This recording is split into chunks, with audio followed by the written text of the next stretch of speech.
Guys, मैं अंशु पांडे और हमारा आपका पहला चैनल अंशु एजुकेशनल में आपका एक बार फिर से स्वागत है।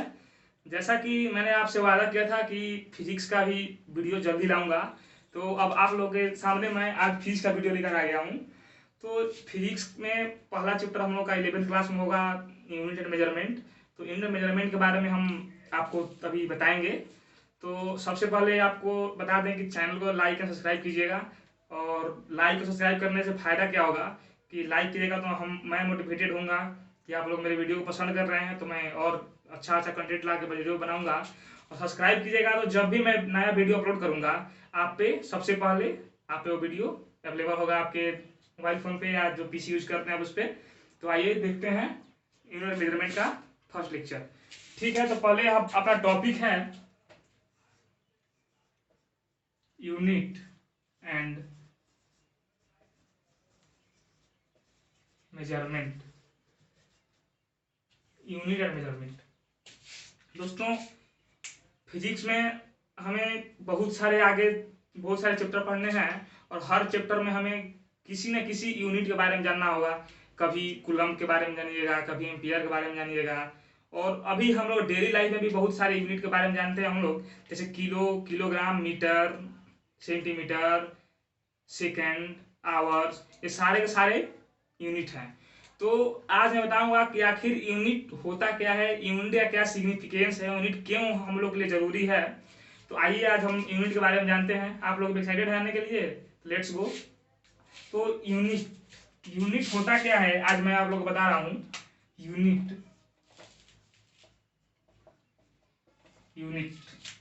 तो यूनिट का काम क्या है। सपोज हमें दिल्ली से मुंबई जाना है, Delhi to Mumbai, we have to go Delhi to Mumbai. Delhi से मुंबई जाना है। जैसा कि अभी तो लॉकडाउन है, पॉसिबल नहीं है जाना, पर मान लीजिए हम लोग को पहले जाना होता है दिल्ली टू मुंबई, या लॉकडाउन के बाद जाना होगा दिल्ली टू मुंबई। तो हमें अगर उसका दूरी पता रहेगा कितना डिस्टेंस है, मान लीजिए किसी ने बोला आपसे कि तुम्हें मुंबई से दिल्ली जाना है या दिल्ली से मुंबई जाना है, तो आप लोग समझ गए कि अच्छा मुंबई से दिल्ली जाना है या दिल्ली से मुंबई जाना है, तो मुझे बाई ऑटो जाना चाहिए, बाई रिक्शा जाना चाहिए, बाई ट्रेन जाना चाहिए, बाई फ्लाइट जाना चाहिए, या ऐसे ही मूव कर जाए पैदल। तो वो किस पे डिपेंड करता है? दूरी पे। तो आपको कैसे पता चलेगा कितना दूरी है वो, तो उसके लिए यूनिट मेजर करेंगे। और यूनिट जो है, यूनिट मेजर करना इसलिए जरूरी है, हो सकता है आपको पता है कि दिल्ली से मुंबई कितनी दूरी है, आप अंदाजा लगा सकते हैं कि अच्छा इतना दूर है। आपको यूनिट पता नहीं है पर आप अंदाजा लगा रहे हैं कितना दूर है। तो और दूसरे से बोल रहे हैं आप कि दिल्ली से मुंबई जाना है, तो उसको क्या पता है यार उसको कितना दूर है। अगर उसका बताइएगा कि सपोज मुझे भी एग्जैक्टली पता नहीं है दिल्ली से मुंबई कितना दूर है, पर सपोज 2000 किलोमीटर या 100 किलोमीटर या 500 किलोमीटर जितना भी हो उतना दूर है। तो मान लीजिए मैं आपसे बोला कि 100 किलोमीटर दिल्ली से मुंबई का दूरी है, 100 किलोमीटर। तो आप अंदाजा लगा सकते हैं कि 100 किलोमीटर कितना होता है। और अगर आपको पता ही ना हो कि 100 किलोमीटर किसको बोलते हैं, 100 किलोमीटर होता क्या है, तो आप क्या समझ पाइएगा कि दिल्ली से मुंबई की दूरी कितनी है। तो यूनिट का यही काम है। और यूनिट इसलिए होता है क्योंकि हर लोग एक ही चीज को माने, इसलिए यूनिट होता है। यूनिट को हर लोग को मानना होता है। ओके, थैंक यू फॉर इतना कंसंट्रेशन के लिए। आप इतना कंसंट्रेशन से मेरी बातों को सुन रहे हैं, इसके लिए आपको ए लॉट ऑफ थैंक्स। और पिछले वीडियोज में आपने मुझे इतना प्यार दिया उसके लिए भी लॉट ऑफ थैंक्स। और पिछले वीडियो में ट्रिग्नोमेट्री पढ़ा रखा है और ऑर्गेनिक भी चालू हो गया है, जीओसी। तो जितने भी हमारे पिछले वीडियो हैं सबका लिंक डिस्क्रिप्शन में दिया हुआ है, आप उस लिंक पे जाके और पिछले वीडियो देख सकते हैं। 11th क्लास से स्टार्ट कर रहे हैं और अगला वीडियो 12th क्लास का भी डालेंगे हम। 12th क्लास को भी साथ लेकर चलेंगे, 11th क्लास को भी साथ लेकर चलेंगे। तो आइए यूनिट के बारे में जानते हैं अब विशेष डिस्क्रिप्शन बता देंगे उसका। तो यूनिट को मेजर करने के लिए एक स्टैंडर्ड यूनिट होना चाहिए। क्या होना चाहिए? Standard unit. स्टैंडर्ड यूनिट क्यों होना चाहिए? सपोज मान लीजिए आपका कुछ अलग यूनिट है उसके और मेरा कुछ अलग यूनिट हो। मान लीजिए आपको रिलेशन में कहीं जाना है, ठीक, आपको कहीं रिलेशन में जाना है और बोले आप रिलेशन वालों से कि मैं आऊँगा 10 बजे, 10 AM में मैं आपके यहाँ पहुँच जाऊँगा, 10 AM में। और सपोज आपको तो पता है कि 1 मिनट में 60 सेकेंड, 1 आवर में 60 मिनट्स होता है, 1 घंटे में 60 मिनट और 60 मिनट में 1 घंटा, ये पता है। और 1 मिनट में 60 सेकेंड, ये भी पता है। तो मान लीजिए आपका तो रियल टाइम है भाई कि 1 घंटे में 60 मिनट होगा, इसलिए आपको 10 बजे वहां पहुंच जाना है। और हो सकता है कि जो आपका रिलेटिव हो उसका यूनिट कुछ अलग हो, उसका यूनिट हो सकता है कि मतलब जब 72 मिनट हो, 72 मिनट हो जाए तब उसका 1 घंटा हो, यानी 1 घंटे में उसके लिए 72 मिनट हो। और आप अपने रियल टाइम से 10 बजे ही पहुंच गए वहां पे और उसके लिए पता चला कि अभी 9 ही बज रहा है या 8 ही बज रहा है, एग्जैक्ट तो मुझे कैलकुलेशन नहीं किया है मैंने, पर हो सकता है आप पहले ही पहुंचेंगे उसके टाइम के अनुसार से। तो आप वहां गए तो पता चला कि कुछ आर्ग्यूमेंट नहीं कर पाया है भाई, तो उसको एक बुरा लगेगा, यार बोला था तुमने 10 बजे आ गए, 9 बजे आ गए तुम। और आप बोलिएगा यार मैं बोला था 10 बजे, 10 बजे आ गया हूँ। अब दोनों को लड़ाई क्या हो जाएगा कि मेरा टाइम सही है, मेरा टाइम सही है। ये क्यों हुआ? क्योंकि आपके पास स्टैंडर्ड यूनिट नहीं है कि किसको मात्रक किसको मानेंगे। यूनिट मीन्स क्या होता है? मात्रक। तो क्या मात्रक है आपको ये पता नहीं है, तो इसलिए एक यूनिट होना चाहिए। यूनिट क्या होना चाहिए? एक। मान लीजिए हम सब लोग क्रिकेट खेलते हैं, क्रिकेट में जब बॉल बाउंड्री के बाहर उड़ते उड़ते जाती है विदाउट ग्राउंड को टच किए तो उसको 6 बोलते हैं, उसको 6 रन जोड़ते हैं। और हो सकता है कहीं दूसरे जगह दूसरे टीम से मैच खेलने गए और वहां उसको मतलब 8 रन माना जाता है, 8 रन। तो वहां तो आप लड़ जाइएगा, अरे यार तुमने छक्का मारा है और 8 रन कैसे जोड़ रहे हो जाएगा ना। तो वहां यूनिट सेम होना चाहिए, तो इसलिए यूनिट स्टैंडर्ड यूनिट होना चाहिए, ठीक है। तो मेजरमेंट को मापने के लिए मेंशन होता है, दो दो पार्ट्स होता है मेजरमेंट के लिए। पहला होता है मेजरमेंट के लिए, जो मेजरमेंट मीन्स माप। मेजरमेंट जो है यहाँ पे मैंने मेजरमेंट लिख रखा है, इसको माप बोलते हैं, माप। अगर आप बिहार बोर्ड बीएससी बोर्ड के हैं, बिहार बोर्ड या यूपी बोर्ड या एमपी बोर्ड किसी बोर्ड के, और आप हिंदी मीडियम से हैं, तो आप अपने बुक में जो आपका बुक होगा उसमें देख लीजिएगा कि इस टॉपिक का हिंदी में मीनिंग क्या दिया हुआ है। उसको कमेंट कीजिएगा, क्योंकि मुझे पता नहीं है आपके टॉपिक में हिंदी मीनिंग क्या दिया है उसका। तो आप कमेंट कीजिएगा कि उसका हिंदी मीनिंग क्या दिया हुआ है, उसके अनुसार मैं टॉपिक का नाम लिखूंगा। जैसे मैं बता दे रहा हूँ कि यूनिट को मात्रक बोलते हैं, मात्रक बोलते हैं यूनिट को, और मेजरमेंट को माप बोलते हैं। तो मैं तो ऐसे ही लिख रहा हूं मात्रक और माप, और हो सकता है कि आपके बुक में कोई और अच्छा सा टॉपिक, इस टॉपिक का कुछ अच्छा सा नाम लिखा हुआ हो, तो आप उसके लिए कोई प्रॉब्लम नहीं है, बात वही लिखी होगी, बस टॉपिक का नाम अलग होगा। तो चलो, तो आगे बढ़ते हैं, हम लोग पढ़ते हैं यूनिट के बारे में। तो बोल रहा है कि यूनिट जो है, तो ये जो मेजरमेंट करने के लिए मेंशन होता है दो चीज। पहला क्या कि यूनिट का स्टैंडर्ड यूनिट का बारे में बता रहा है कितना टाइम्स है। मान लीजिए स्टैंडर्ड यूनिट 1 kg, आप 1 kg के बारे में तो पूरी तरह परिचित हैं, 1 kg। तो ये 1 ग्राम का कितने टाइम्स है, एक तो ये बताता है। जो इसका मेजरमेंट है उसमें पता चलता है कि ये जो स्टैंडर्ड यूनिट है, 1 kg स्टैंडर्ड यूनिट है। और स्टैंडर्ड यूनिट किसको बोलते हैं भैया? मैं स्टैंडर्ड यूनिट बोल रहा हूँ, तो कितने लोग बोल रहे हैं कि यार यार टीचर पगला गया क्या ये बंदा, यार स्टैंडर्ड यूनिट बोले जा रहा है, स्टैंडर्ड यूनिट मुझे पता ही नहीं है क्या होता है। तो घबराने की कोई जरूरत नहीं है, मैं स्टैंडर्ड तुरंत बताने वाला हूँ दोस्तों। तो स्टैंडर्ड यूनिट क्या होता है? स्टैंडर्ड यूनिट वह होता है जो हर किसी को पता हो। स्टैंडर्ड यूनिट मतलब मान लीजिए 1 kg लिखा हुआ है, 1 kg। तो आपके मम्मी ने बोला कि बेटा 1 kg चीनी लेके आओ, आपको पता है 1 kg कितना होता है, दुकानदार को भी पता है 1 kg कितना है, मतलब आप दोनों को पता है 1 kg कितना है, तो इसको बोलेंगे स्टैंडर्ड यूनिट। और आपकी मम्मी ने बोल दिया कि 1 kg चीनी लेके आओ, और ये स्टैंडर्ड यूनिट ना हो, सिर्फ आपको पता हो कि स्टैंडर्ड यूनिट क्या होता है। स्टैंडर्ड यूनिट ये तो है। और मान लीजिए यूनिट के लिए और एक अच्छा सा एग्जाम्पल बताता हूँ मैं आपको। मेरे पास एक कप है, ये वाला मेरे पास एक कप है। तो मैं बोला, आप आए मेरे पास कि मुझे दूध चाहिए, आप आए मेरे पास, मुझे दूध चाहिए। मैंने बोला कि मैं आपको 1 कप दूध देता हूँ और मुझे आपको भी 1 कप उधर से दूध मेरा कल रिटर्न कर देना होगा। तो आप बोले ठीक है, मैं जब कल दूध खरीद के लाऊंगा तो आपको 1 कप दूध रिटर्न कर दूंगा। तो मैंने आपको अपने कप से, इस वाले कप से 1 कप दूध दिया। ठीक, सपोज आपको मैंने 1 कप दूध अपने कप से दिया और आप लेके चले गए। अगले दिन आप छोटा सा कप लेके आए, इससे इतना, मतलब मान लो एक और मेरे पास कप है और आप कल इस कप से दूध लेकर आए, तो मैं तो लड़ जाऊंगा यार, मैंने तुमको इतना बड़ा कप से दूध दिया और तुम मुझे इतना छोटा सा दोगे, तो मैं लड़ जाऊंगा, क्या लड़ जाऊंगा। और यही अगर यूनिट होता कि मुझे आप मेरे पास से 1 लीटर दूध ले जाते और तो कल आप हमको 1 लीटर दूध पहुंचाते, तो उसमें कोई मतलब फाइट नहीं होती हम दोनों के बीच कि कम दे रहे हो या ज्यादा ले रहे हो इससे। तो उसी तरह से स्टैंडर्ड यूनिट यही है। स्टैंडर्ड यूनिट जो जिसके बारे में सबको पता हो उसको बोलते हैं स्टैंडर्ड यूनिट। ठीक, तो मेजरमेंट में जो होता है कि एक बताता है स्टैंडर्ड यूनिट के कितने टाइम्स है, मतलब कितना बार वो है। तो ये देखिए, मान लीजिए एक है ग्राम, ग्राम भी स्टैंडर्ड यूनिट है, वजन नापने का ग्राम भी स्टैंडर्ड यूनिट है। तो ये जो सबको पता है कि 1 kg 1 किलोग्राम इक्वल्स 1000 ग्राम, 1000 ग्राम होता है 1 kg में, यानी 1 किलो में 1000 ग्राम होता है।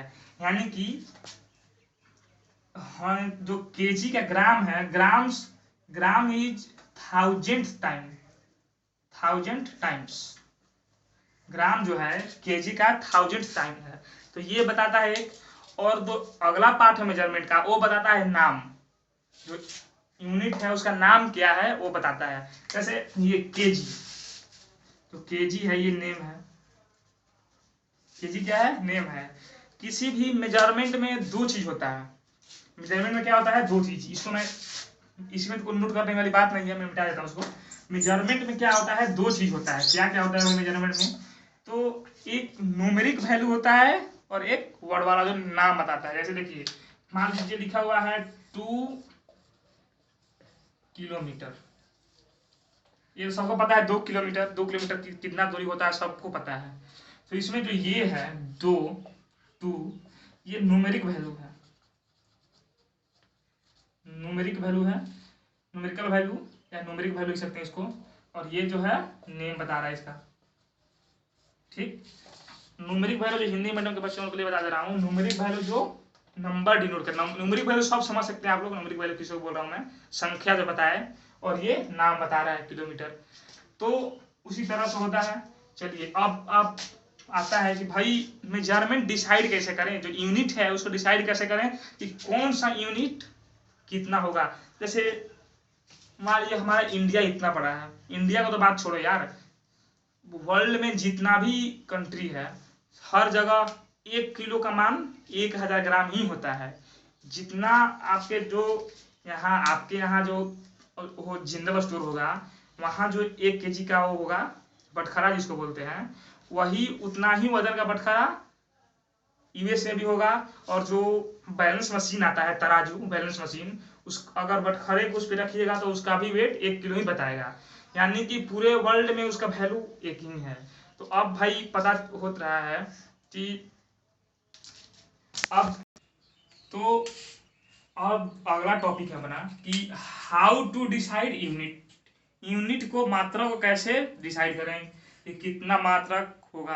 अब आप लोग सोच रहे होंगे जो 1 kg है, 1 kg, तो मेरे घर में भी 1 kg का वैल्यू रखना। तो हाउ टू डिसाइड यूनिट है, यूनिट को कैसे डिसाइड करना है। तो आपके घर में जो 1 kg है वही बगल दुकान में भी है, वही आपके स्कूल के पास में भी है, वही आपके कोचिंग के पास में भी है, वही आपके मतलब जहाँ जा रहे हैं दिल्ली, बॉम्बे, कोलकाता, जहाँ भी जा रहे हैं 1 kg का वैल्यू उतना ही है, 1 kg में उतना ही सामान मिलता है आपको। तो ये आप सोच रहे हैं कि डिसाइड कौन करता है भाई, अरे यार मोदी डिसाइड नहीं करते हैं, ना ही अमित शाह डिसाइड करते हैं यार। उसके लिए इंटरनेशनल कॉन्फ्रेंस है जिसको हम लोग बोलते हैं CGPM। ये जो लिखा हुआ है ना यहाँ पे CGPM, इसको ये डिसाइड करता है। इसको सीजीपीएम डिसाइड करता है। ठीक।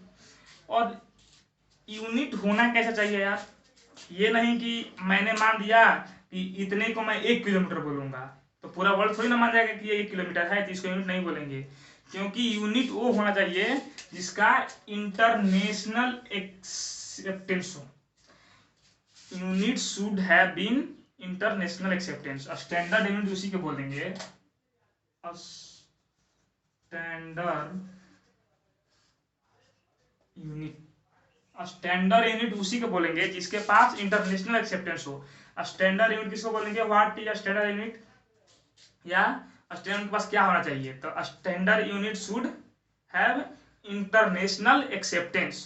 पूरी वर्ल्ड में, इंटरनेशनल मार्केट में, इंटरनेशनल पे आपका एक्सेप्टेंस होना चाहिए, सब लोग यही माने, एक्सेप्टेंस होना चाहिए, सब लोग माने यही यूनिट है। ठीक। तो और जो यूनिट डिसाइड कौन करता है, यूनिट जो सीजीपीएम है, सीजीपीएम यही यूनिट डिसाइड करता है। इसको बोलते हैं कॉन्फ्रेंस जनरल डेस्पॉइट्स इट मेजर्स। ये इंडियन लैंग्वेज नहीं है, ये कॉन्फ्रेंस जनरल डेस्पॉइट्स इट मेजर्स, ये उसका नाम है जिसको शॉर्टकट में सीजीपीएम बोलते हैं, या उसका कॉमन नेम जो है, या उसको बोलते हैं हम लोग जो इंडिया में general conference on weight and measures, general conference on weight and measures. तो ये डिसाइड करता है कि ये कौन सा यूनिट कितना को माना जाएगा।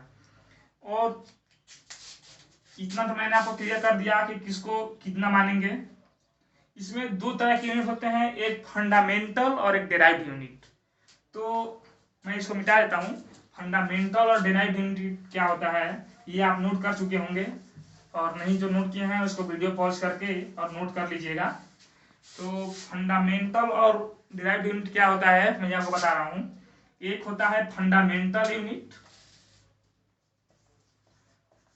Fundamental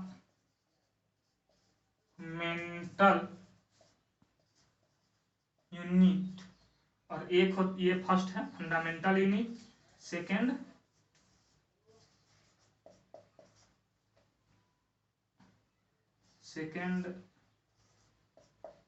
derived unit. अभी वीडियो क्वालिटी उतनी सही नहीं है, अब हम लोग कंटिन्यू प्रयास में है कि वीडियो क्वालिटी सुधारा जाए, और अभी तो जो है उसी पे काम चलाना पड़ेगा, पर वीडियो क्वालिटी जल्दी सुधार दिया जाएगा, उसके लिए आपको कोई टेंशन की जरूरत नहीं है। तो आइए देखते हैं फंडामेंटल क्वांटिटी और डिराइव्ड क्वांटिटी।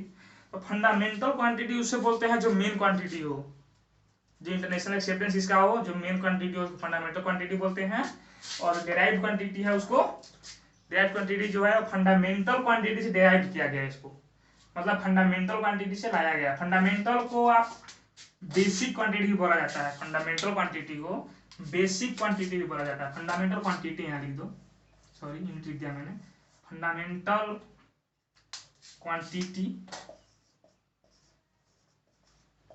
फंडामेंटल क्वांटिटी, और ये डिराइव्ड क्वांटिटी, फंडामेंटल क्वांटिटी और डिराइव्ड क्वांटिटी। तो फंडामेंटल क्वांटिटी को हम लोग बेसिक क्वांटिटी भी बोलते हैं, बेसिक क्वांटिटी, बेसिक क्वांटिटी। और जो क्वांटिटी, जो यूनिट फंडामेंटल क्वांटिटी के लिए यूज किया जाता है, ये यूनिट आप कॉपी पे निकाल के उम्मीद करता हूँ बैठे होंगे, तो आप कृपया नोट कीजिए कि फंडामेंटल यूनिट किसको बोलते हैं। यहाँ फंडामेंट स्टार बनाइए और लिखिए फंडामेंटल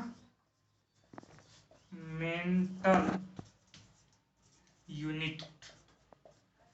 तो फंडामेंटल यूनिट किसको बोलते हैं, तो unit which is stands for, unit which is used for fundamental quantity, unit which is used for fundamental quantity is called fundamental unit.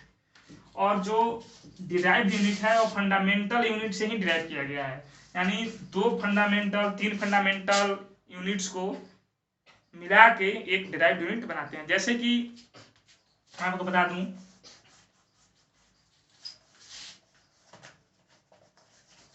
जैसे टाइम की जो यूनिट होती है वो सेकेंड होती है, और जो डिस्टेंस की यूनिट होती है वो मीटर होती है। जो डिस्टेंस की यूनिट होती है वो मीटर होती है, सबको पता होगा। तो मैं अगर इन दोनों को यूज करके, दोनों का यूज करके अगर मैं एक यूनिट बनाऊं, मान लीजिए स्पीड का जो यूनिट होता है, स्पीड का यूनिट मीटर पर सेकेंड होता है ना, मीटर बाई सेकेंड, मीटर पर सेकेंड, ये डेराइव्ड यूनिट है। फंडामेंटल यूनिट और डेराइव्ड यूनिट में अंतर है। फंडामेंटल यूनिट मेन यूनिट होता है, वो इंडिपेंडेंट यूनिट होता है। इंडिपेंडेंट में किसी पे डिपेंड नहीं करता है वो यूनिट, वो अकेला यूनिट हो, किसी पे डिपेंड नहीं करता है। तो आप लिख सकते हैं फंडामेंटल यूनिट, यहाँ पे लिख लीजिए fundamental unit is independent unit. Fundamental quantity जो है उसको आप लिख सकते हैं fundamental quantity is independent quantity, वो किसी पे डिपेंड नहीं है। फंडामेंटल क्वांटिटी किसी पे डिपेंड नहीं है कि ये क्वांटिटी होगा तो उसके अनुसार मैं अपना डिजाइन करूंगा क्वांटिटी को। फंडामेंटल क्वांटिटी किसी पे भी आधारित नहीं है, वो सेल्फ है। जैसे कि मान लीजिए आप हैं, आप अपना काम करने के लिए खुद हैं कि मुझे कैसे पढ़ना है, आप खुद जानते हैं मुझे कैसे पढ़ना है, किसी पे डिपेंड नहीं है कि वो मुझे बोलेगा कि ऐसे पढ़ो तो ऐसे पढ़ोगे। आप खुद डिपेंड है मुझे कहाँ से कैसे पढ़ना है। तो वैसे ही ये फंडामेंटल जो यूनिट होता है वो किसी पे डिपेंड नहीं होता है। और जो डिराइव्ड यूनिट है, डिराइव्ड यूनिट या derived quantity, it is derived quantity, इसमें लिख दिया it is dependent on fundamental unit. अगर आप क्वांटिटी लिख रहे हैं, डिराइव्ड क्वांटिटी के लिए लिख रहे हैं, तो यहाँ क्वांटिटी कर लीजिएगा कि जो फंडामेंटल क्वांटिटी पे डिपेंड करेगा, फंडामेंटल डिराइव्ड क्वांटिटी, और डिराइव्ड यूनिट है वो फंडामेंटल यूनिट पे डिपेंड करेगा। अब बात है कि फंडामेंटल यूनिट जो है, आपको बता दूं फंडामेंटल यूनिट 7 तरह की होती है। There are 7 kinds of fundamental unit. तो अब आप पूछ रहे हैं फंडामेंटल यूनिट का कौन सा 7 काइंड है, तो मैं आपको बता रहा हूँ आपको फंडामेंटल यूनिट का कौन कौन सा 7 काइंड है। मैं यहाँ पे लिख दे रहा हूँ फंडामेंटल यूनिट्स की टोटल काइंड्स। तो फंडामेंटल यूनिट्स का देखिए, लिख रहा हूँ देयर आर, लिख सकते हैं आप, there are 7 types of fundamental units.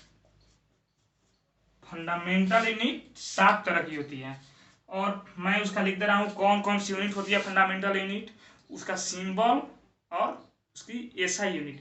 पहले मैं एसआई यूनिट बता दूं आप लोग को, पहले मैं एसआई यूनिट बता दे रहा हूं।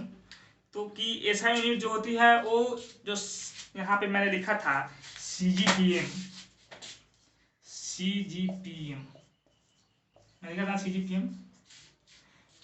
सीजीपीएम जो है ये 1971 बोले बाप रे कितने दिन पीछे जा रहा है यार, ये 2020 आ गया और तुम 1971 की बात कर रहे हो।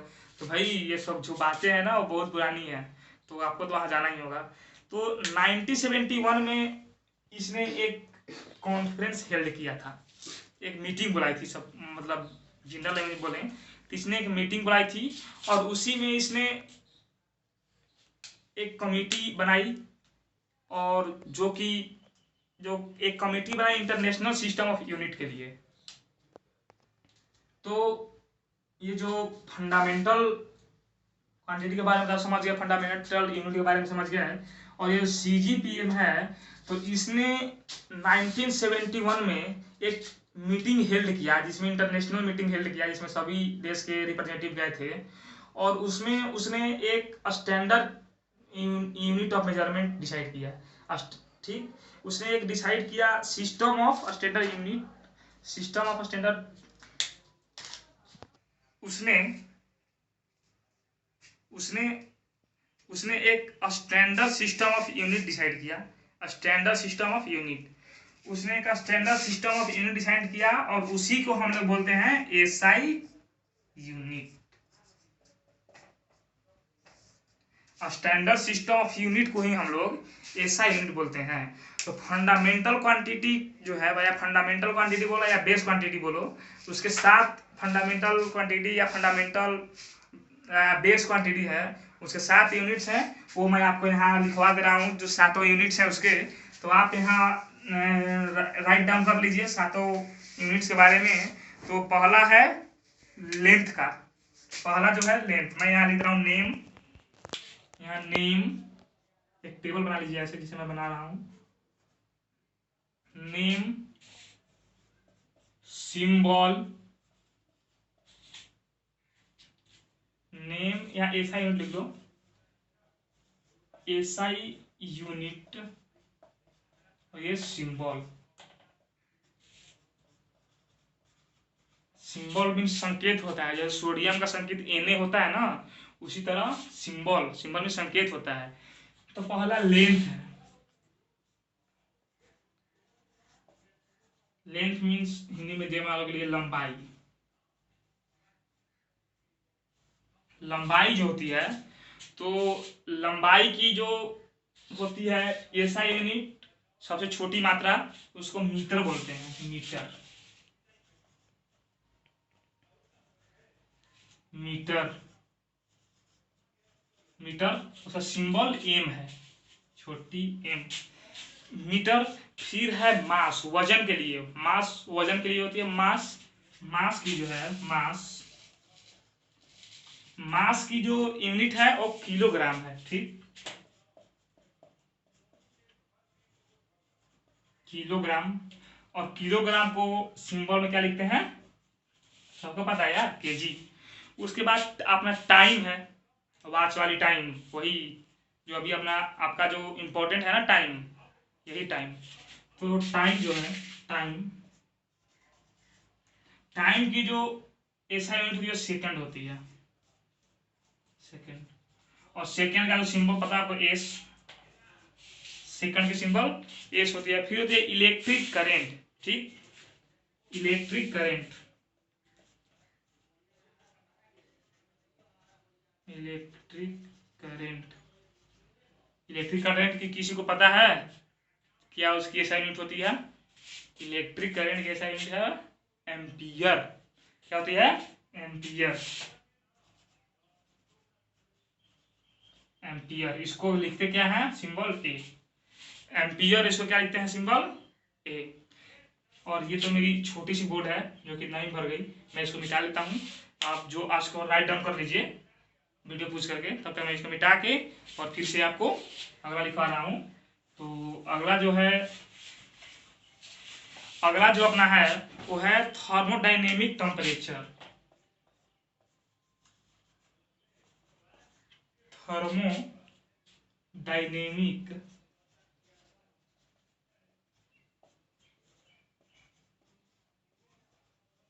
Temperature.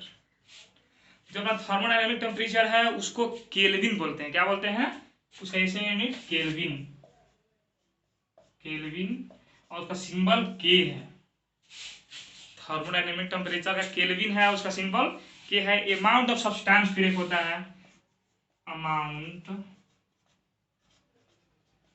Of substance, amount of substance. और अमाउंट ऑफ सब्सटेंस का जो यूनिट है, ऐसा यूनिट, वो मोल है,